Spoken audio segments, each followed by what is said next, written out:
Hi. Hi. Which now the microphone disappears and then appears somewhere else. Besides the Winchesters themselves are one of the only people who's gotten to drive the Metallica car. Yeah. How was that? And did they actually let you drive it, or did you just sit there and they filmed it? And I drove it. I very much drove it. I was terrified to drive it though, because I didn't realize, because I started watching the show once I was on it. And so they gave me the keys and I noticed everyone was nervous. And I didn't know why quite yet, but I then absorbed that nervousness and drove at like 4 miles an hour. It was alright though. It's a sweet, sweet car. It's really in good shape too. They take very good care of it. Hey. Where? Hi. How is it like dying? Awful. I don't recommend it. Evisceration is terrible. It just is not good. I actually showed my mom a picture with me with a prosthetic ripped open chest cavity, and she cried.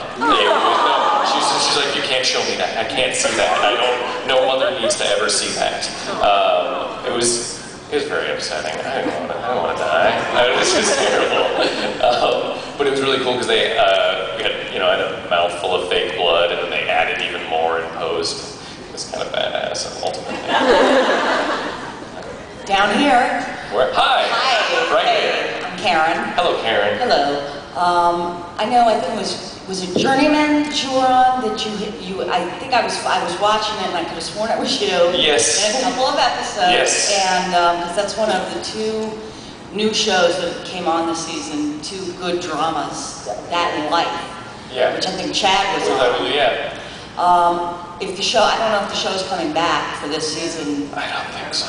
I was looking forward to seeing you in that role again. Yeah, no, it was fun. I mean, if anyone can say, I kind of basically played Jimmy Olsen, but on a TV show. Do you have anything else lined up, or do you want to work behind the camera, for the future? Well, I mean, the only behind the camera, I guess, would say is writing. Or writer. No directing interest, but I've written a couple of things. I actually wrote a movie. I'll just plug it right here.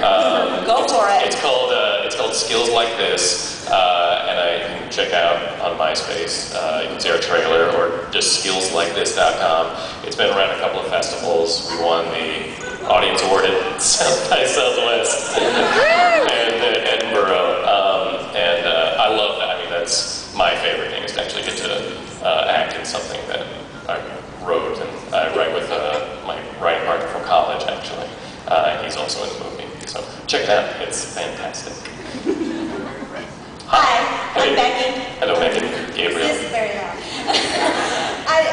Andy had such a cool look, like his robe that he was wearing the first time we saw him. Yes, kimono. Yeah, that was the first day of shooting. I was walking around very cocky. And his ear cuffs. Yeah. Was that? Did they give them to you, or did you bring anything into your wardrobe yourself? What they did is the first day they just kind of laid out 10 different options of everything and had me kind of play around with anything I wanted. They gave me weird earrings at first that I had to nix because they were big diamond earrings. I didn't understand what Andy would wear that. But so I went with the 80s ear cuffs, and I just got to play around and pick stuff. There were 20 different kimonos that I got to choose from. I went with the green dragon. Andy's obviously a huge favorite with fans. At what point does it start dawning on you that people really love Andy and you've got this major following? I don't, you know what? I think it all gets crystallized when a friend of yours sends you fan fiction.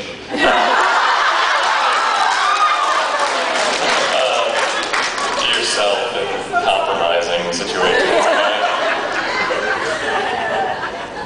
I really don't have much to say, or I have a lot to say. It's really a whole other world then, and then you realize there's something happening. Especially when the first time you read that was at your parents' place. And your mom sees this face.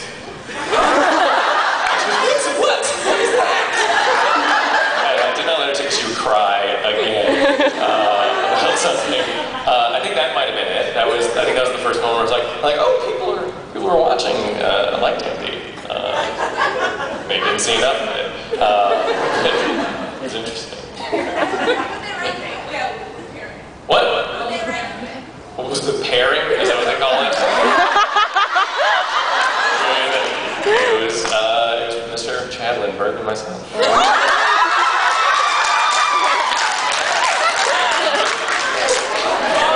Which was interesting seeing him this weekend. It was weird. You like movies next time? Yeah. It was like just like seeing a one-night stand months later, but they never really happened. Sick people.